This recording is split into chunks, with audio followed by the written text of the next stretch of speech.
Bonjour à tous. Aujourd'hui, je vous accueille chez moi sur ma chaîne pour faire une nouvelle série de vidéos. En fait, je teste énormément de jeux de rôle et j'ai très envie d'en parler.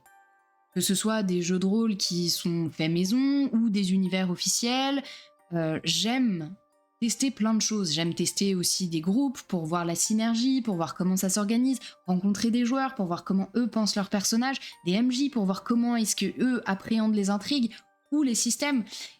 Et bon, j'ai un petit peu plus de mal avec les systèmes, mais j'aime bien découvrir des choses. Donc, je me suis dit que ça pouvait être très intéressant que j'en discute avec vous, ou du moins que j'ouvre une porte dans la réflexion du jeu de rôle en partant de ces expériences-là. Pour ouvrir le bal, j'ai décidé de vous parler d'une partie que j'ai faite très récemment. Il s'agit d'un ovni dans le jeu de rôle, c'est quelque chose qui est fait maison, qui a été créé par Eric des Imagitateurs. Je vous encourage à aller voir sa chaîne, c'est vraiment extrêmement intéressant. Vous trouverez des actual plays, mais aussi des capsules. Ces capsules vous permettront de repenser le jeu de rôle. Eric a créé un système qui... Enfin, un système. Eric a créé une manière de jouer qui s'appelle le Tandem Ball. Le Tandem Ball, c'est très simple. Il y a un invité et un hôte.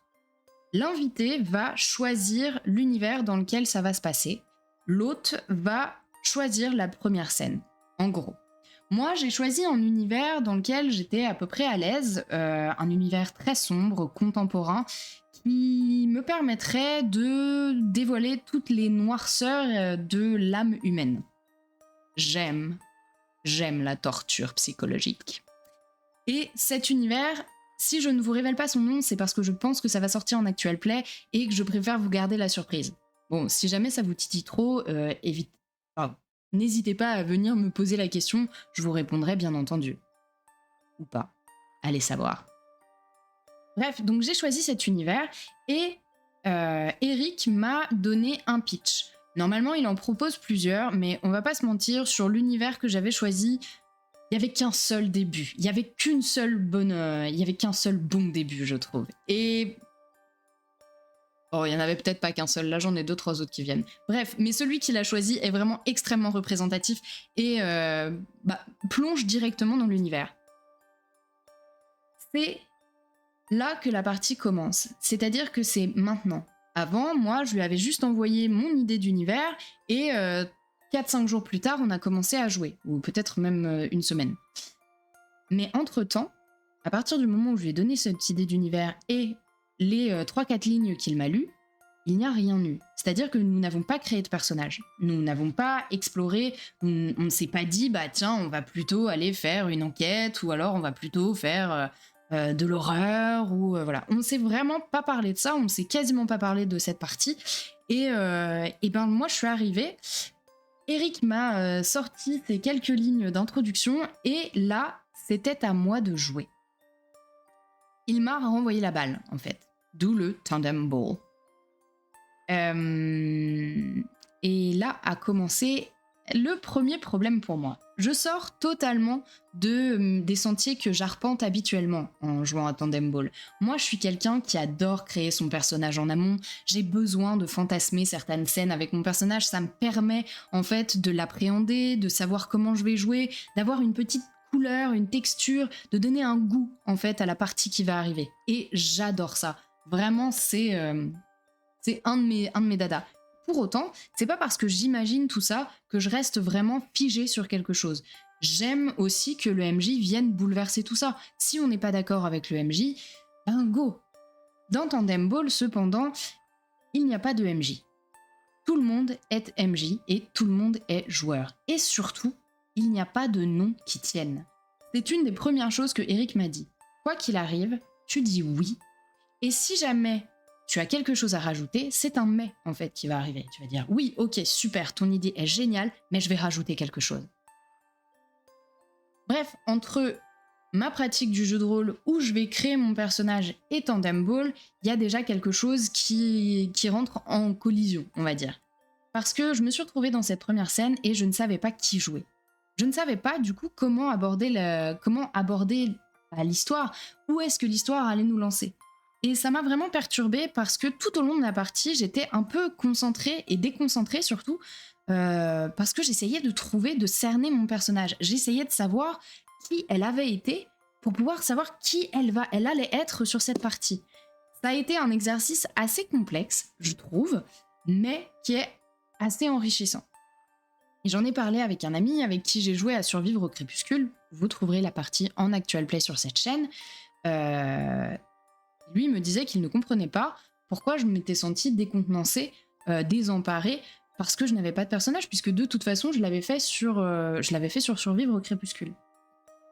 Oui, sauf que sur Survivre au Crépuscule, les rôles sont déjà attribués. Et du coup, de fait, j'avais déjà une idée de mon personnage. Je savais que j'allais jouer la sorcière, et je m'étais inventé une petite histoire. La sorcière, en fait, elle a fait un pacte avec un loup-garou qui lui prête ses loups pour assouvir sa vengeance. C'est tout ce que j'avais pour Survivre au Crépuscule, mais moi, ça me donne un but. Ça me dit où mon personnage va aller. Et vous allez voir, si jamais vous regardez Survivre au Crépuscule, c'est vraiment ce qui s'est passé. Je savais où j'allais. Ensuite, bien entendu, les stats qui jouaient avec moi a créé son personnage.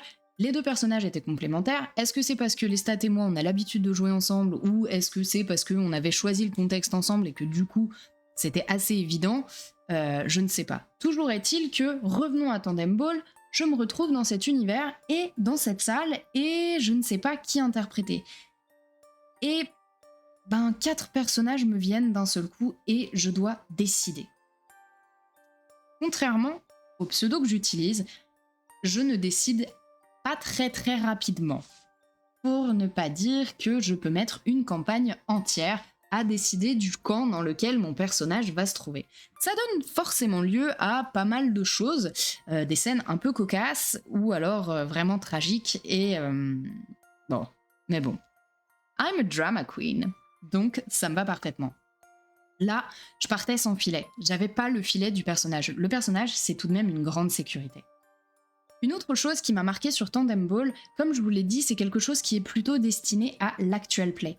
Il faut savoir que Eric va bien entendu jouer la partie avec vous, mais qu'ensuite, il y a une deuxième part de travail pour lui. C'est-à-dire qu'il va découper, recouper, et replacer tous les morceaux qu'il aura découpés pour en faire un très bon actual play. Quand je dis ça, on a l'impression que il va déstructurer complètement la partie. Ça peut arriver, mais on va pas se mentir, je pense que la partie se déroule quand même à peu près dans le même ordre que celui où il est joué. À peu près, du moins j'espère. Maintenant, je me pose la question. Et justement, moi, quand je fais de l'actual play, en fait, c'est tout de go. C'est-à-dire que la partie commence, on enregistre et la partie se termine. Et mon MJ habituel, les stats, ne fait pas de montage.